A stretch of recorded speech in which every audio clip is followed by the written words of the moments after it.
Une interview qui fait trembler les sacristies et glace le sang des fidèles attachés à la tradition. Le cardinal Gerhard Müller s'exprime avec franchise, dénonçant des tendances au sein de l'Église qui, il y a encore quelques années, auraient été inimaginables. Restez avec nous jusqu'à la fin, car ce que vous allez entendre pourrait changer votre vision de la foi et de l'Église aujourd'hui. Jeudi soir, lors d'une interview sans langue de bois accordée à la chaîne américaine EWTN, le cardinal Gerhard Ludwig Müller s'est exprimé avec la franchise qui est désormais devenue sa marque de fabrique. Préfet émérite de la Congrégation pour la doctrine de la foi, théologien de formation classique et voix faisant autorité pour un catholicisme très fidèle à la tradition, le cardinal allemand a brossé un tableau lucide et inquiétant de l'Église d'aujourd'hui, déchirée entre modernisme et fidélité à la doctrine. Ces propos, rapidement repris par les médias catholiques et laïcs, ont rouvert un débat que beaucoup préféraient considérer comme clos. Il ne s'agissait pas d'une intervention académique, mais d'une réflexion sincère, dans laquelle Müller a mis à nu la tension qui traverse le corps ecclésial. D'une part, la volonté de s'adapter aux langues du monde. D'autre part, la conscience que la foi ne peut être réécrite au gré des modes. Sur un ton grave et sans chercher de circonstances atténuantes, le cardinal Müller a révélé avoir reçu un message inquiétant de la part de certains évêques. Les fidèles qui n'acceptent pas la nouvelle forme liturgique, celle née après le Concile Vatican II, peuvent rester chez eux ou aller chez les lefévristes. Une déclaration qui, si elle est confirmée, marque un tournant qualitatif dans la tension entre le clergé progressiste et les catholiques attachés à la messe traditionnelle en latin. Pour le cardinal allemand, il ne s'agit pas seulement d'une question de goût ou de sensibilité liturgique, mais de liberté spirituelle et de respect d'une tradition qui a façonné des générations de saints, de prêtres et de simples croyants. Traiter ces fidèles comme des éléments perturbateurs, laissait entendre Müller, revient à nier une partie vivante de l'Église elle-même. Derrière cette phrase « Restez chez vous ou allez chez les lefévristes », on entrevoit une logique d'exclusion, une volonté de marginaliser ceux qui rejettent l'expérimentation liturgique post-conciliaire. Le cardinal n'a pas caché son désarroi. La pluralité des formes liturgiques, a-t-il souligné, ne divise pas l'Église. Ce qui la rompt, en revanche, c'est la bénédiction de comportements contraires à la loi de Dieu et à la vérité révélée. Par ces mots, Müller a réfuté l'argument le plus récurrent des réformateurs, qui accusait la liturgie traditionnelle de créer la division. Il a rappelé que l'unité ne naît pas d'une uniformité imposée, mais d'une fidélité partagée à la vérité. Dans la suite de l'entretien, le cardinal Müller a rappelé que les pères de l'Église étaient les témoins d'une foi qui ne se soumettait pas au compromis avec le monde antique. Il rappelait que, tout en reconnaissant certains germes de vérité naturelle dans la philosophie grecque, il n'avait jamais accepté les religions païennes de l'époque. Les pères reconnaissaient qu'il y avait une part de vérité en philosophie, expliqua-t-il, mais jamais dans les religions grecques ou romaines. Ils ne les ont jamais acceptées. Cette distinction, en apparence purement académique, est en réalité d'une importance capitale. L'Église primitive n'a jamais cherché à dialoguer avec les dieux de l'Olympe, mais à proclamer la vérité du Christ comme seul salut pour tous.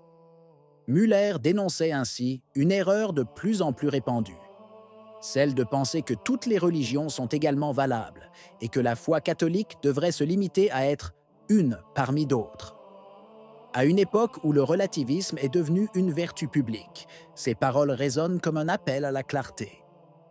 L'Église, suggérait-il, ne peut imiter le monde antique dans son syncrétisme, ni prétendre construire un nouveau panthéon moderne où toutes les croyances coexisteraient pacifiquement. Pour les pères de l'Église, le Christ n'était pas un philosophe parmi d'autres, mais le Verbe incarné, et toute tentative de mettre l'Évangile et les mythes païens sur le même plan était considérée comme une tromperie spirituelle. Le cardinal Müller aborda alors un autre sujet délicat. Les relations entre les différentes religions et les notions de paix, de liberté et de dignité humaine. Il souligna que ces valeurs, souvent invoquées de manière générique dans les documents interreligieux, n'ont pas la même signification pour tous. Les religions ne partagent pas la même conception de la paix, de la liberté et de la dignité humaine, a-t-il déclaré, expliquant que chaque foi interprète ces principes selon sa propre vision de l'homme et de Dieu. Tenter de les fusionner en une synthèse unique, a-t-il averti, revient à renoncer à la vérité chrétienne.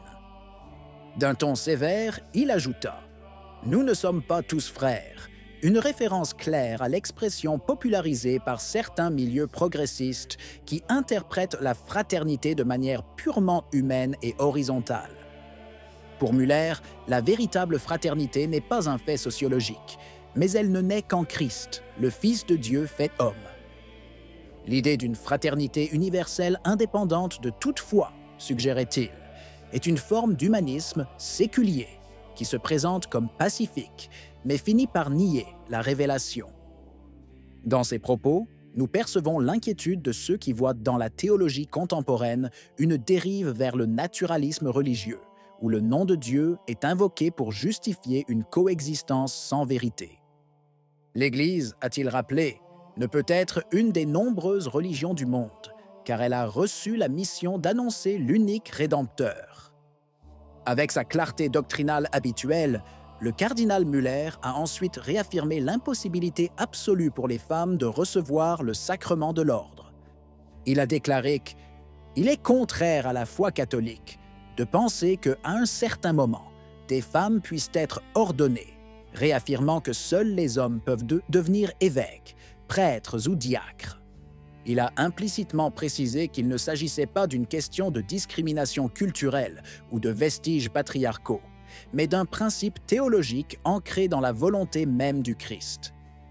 Jésus n'a choisi que des hommes comme apôtres, et l'Église n'a aucune autorité pour modifier ce qui est divinement institué. Ces paroles avaient le ton d'un avertissement adressé à ceux, même au sein de la hiérarchie, qui espèrent une évolution du ministère sacerdotal envers les femmes.